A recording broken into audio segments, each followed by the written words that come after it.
So here we go with my personal opinions about Cyberpunk 2077, my early thoughts about the game. I have put about 8-9 hours into the game at this point, and I'm just going to tell you how I feel about it. I'm going to give you my opinion about the game right now, the state it's in, address some comments that people have made about the game, categorically, the three major complaints that people have made, that some of which I agree with, some of which I disagree with. So without much ado, let's get into it after the cut.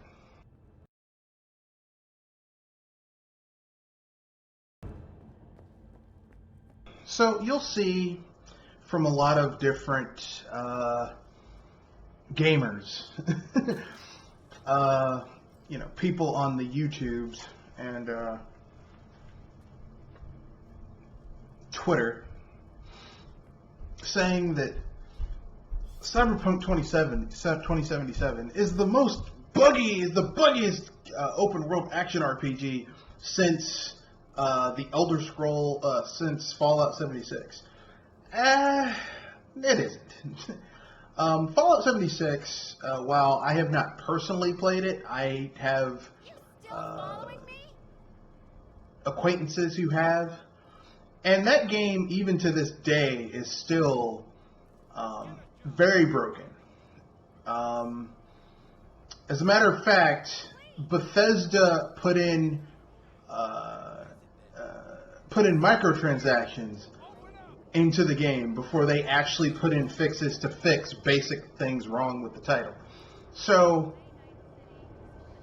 that's not what I would call, how can I put this, the same thing.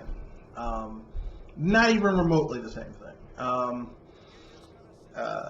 The bugs in this game are immersion breaking. What I mean by that is, essentially speaking, you might be doing a side quest, and a character will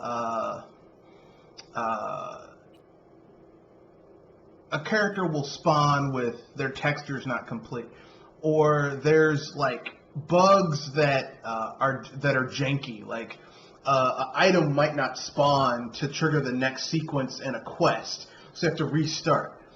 Not really game breaking, like you have to uninstall the game and then reinstall it. I've had issues like that happen with me, and I say this as someone who plays a lot of Bethesda games. I've played Fallout 3, New Vegas, 4, all the Elder Scrolls games. I know broken, buggy, glitchy open world games. This game is janky. It's not like, oh my god, I can't beat this game. It doesn't have quest chains that you can't complete because the game is just completely fucked. It doesn't have bugs that are so bad that you have to reinstall the entire goddamn game in order to fix the game. So, I mean, thus far, like I said, I've only put about 10 hours into it, but I'm playing 3 different playthroughs with 3 different characters, and I'm just seeing what's going on. So I find I'm a little bit hesitant to say, yeah, this game, it's the most buggy game ever. No, not really.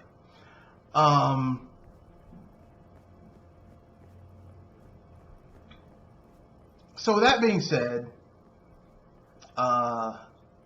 so that first statement where people are like, this is the buggiest game since Fallout 76. Bullshit. That is not true. So that being said, let's move on to the second statement being made about this game, which is, CD Projekt Red lied. I don't know how that works. So let's get to that after the cut.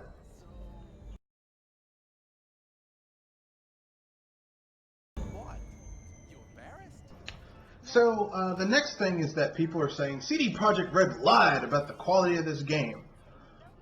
Did they?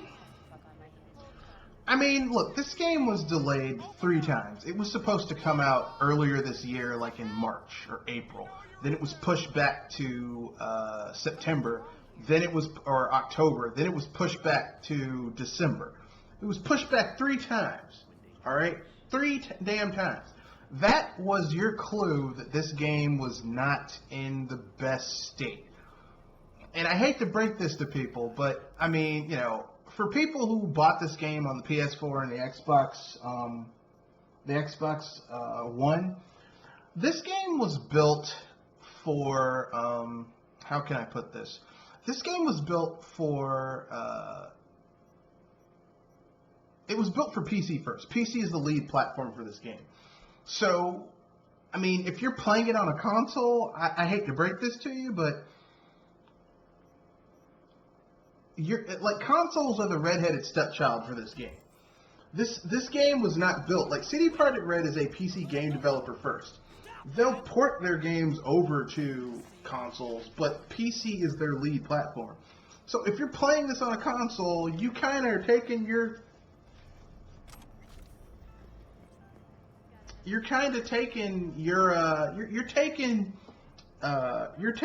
gameplay experience into your hands, okay? Don't expect this shit to be like, this is the best shit ever, yeah! Like, because it was not made for you. You know? It's like, I mean, literally, someone complaining about, someone who's playing this game on a PS4 or an Xbox One, or a PC whose specs aren't exactly what they need to be, is like a really, really fat person getting into getting into one of those two-door convertibles that have one of those really tiny back seats, and they're forced to get in the back seat, and their fat asses can barely fit, and complain, man, this is really uncomfortable. The shit wasn't made for you. I'm sorry, it was not made for you. It was not made for you. Why are you complaining? You fat son of a bitch. Why are you complaining? It was not made for you. All right. You know, it's the equivalent.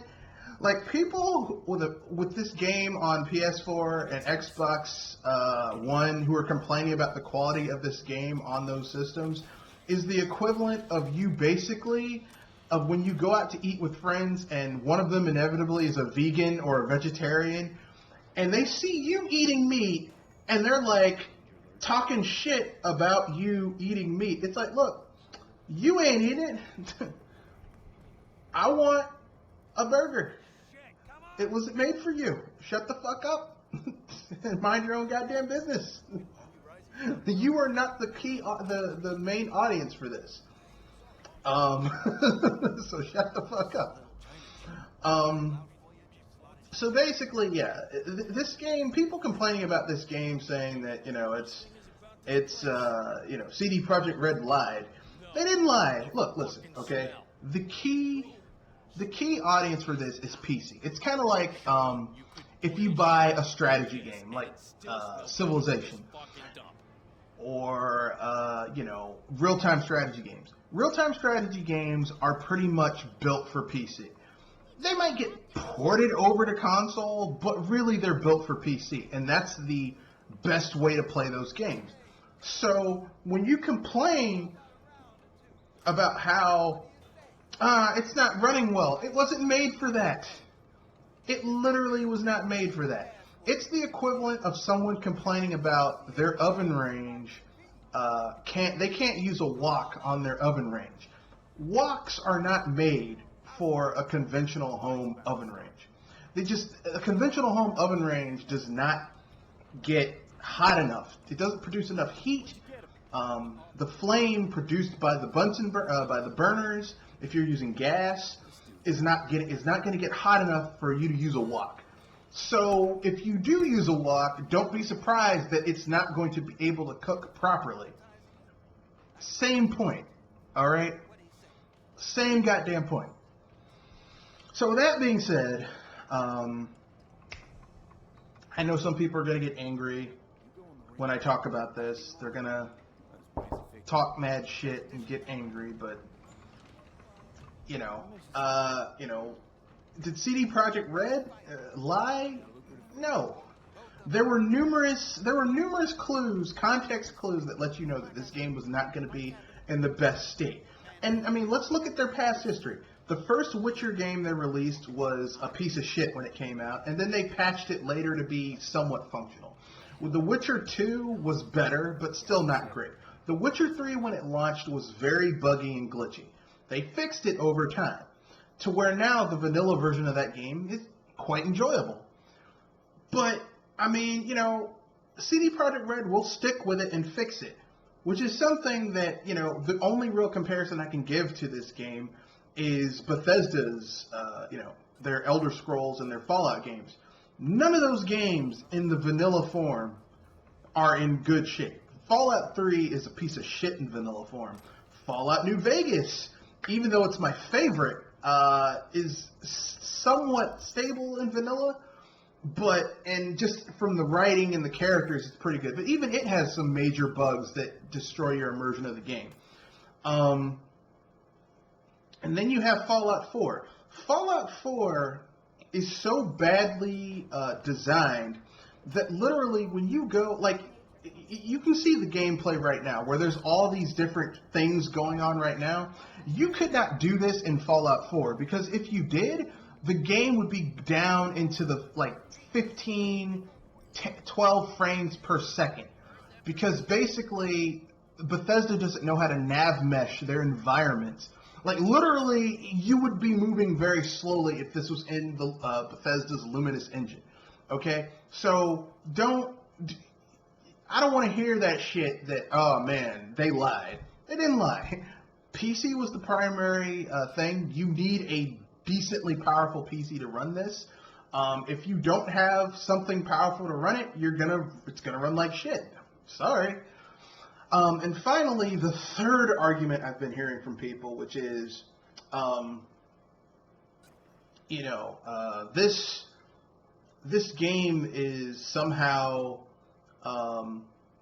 complaining about this game is somehow more important and comparable to, is not comparable to complaining about hardware failures. Well, let me knock that out with this next one.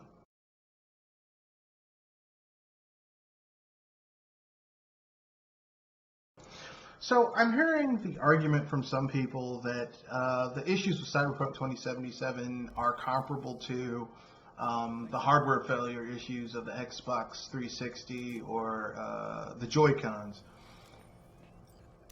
These are inequitable comparisons. Allow me to explain, okay? With the Xbox 360 Red Ring of Death fiasco and the Joy-Con issue, you have a company putting out a product that has a hardware issue that knowingly is going to make it difficult or nigh impossible for said product to complete its primary functions. Hear me out, okay?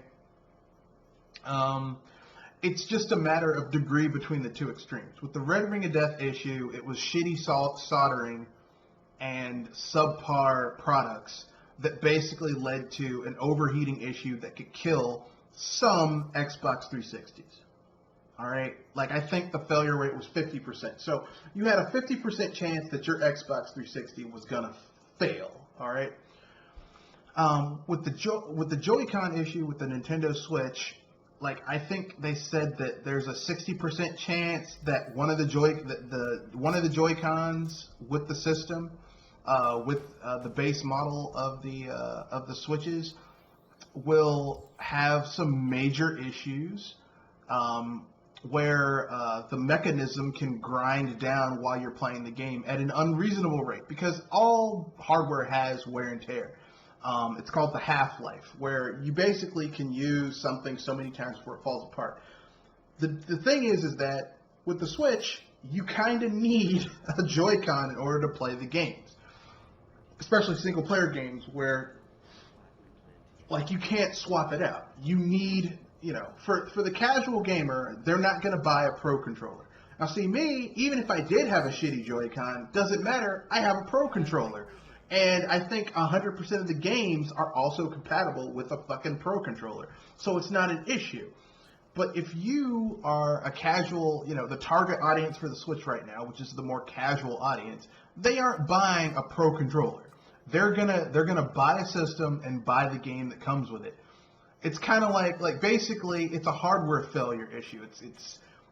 It's kind of sort of like the whole Sega Genesis 3-button base model versus the 6-button. There were certain games that just were a fucking miserable experience to play with the 3-button controller.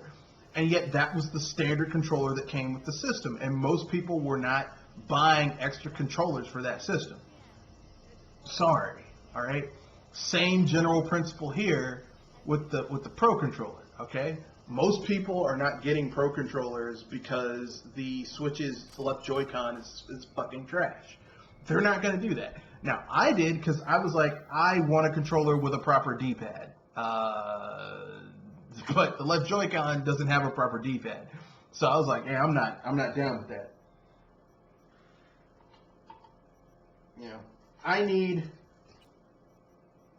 I personally need, for me, when it comes to games, when it comes to controllers, I need a D-pad. All right? Either a D-pad or really good analog control sticks. And the analog control sticks on the Joy-Con are kind of shit anyway. They aren't shit. They aren't as good as past Nintendo controllers, joysticks. I would say that the GameCube had really good really good joysticks. Hell, the Wii had really good joysticks and a D-pad. The other system, not so much. But it is what it is. The Wii U also had good ones. I say the Switch is kind of like a downgrade in some ways, but the games are pretty good. So if you can get past liking or not liking them. So with that being said. Those are my debunking of those 3 complaints. I will, however, acknowledge an issue that I have with the game at the next after the cut.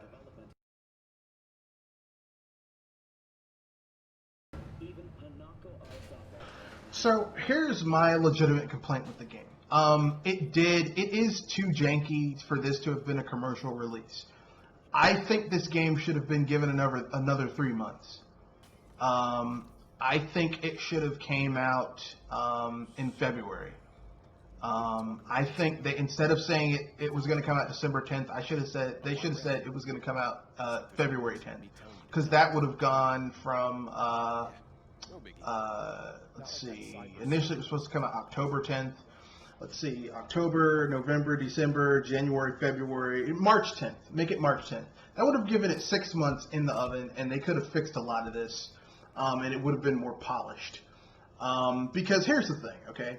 This game, while the open world nature of this game doesn't make it as big as, say, a Fallout 76 in terms of square mileage, there is a lot going on in this game. There's a lot of detail, and even though they're using a lot of tricks to get the detail to work, so it's not as noticeable as you're walking past it. There's a lot of plates spinning, and had they put more time into it, this game could have been fucking amazing. Right now, it's good. It's not great. It's not excellent. It's good.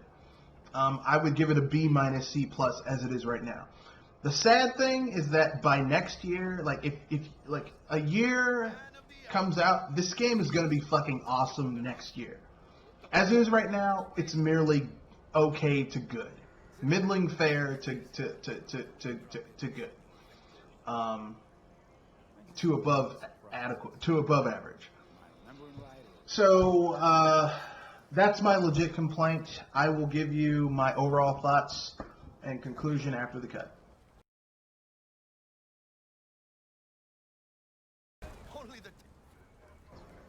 So here's what's coming up.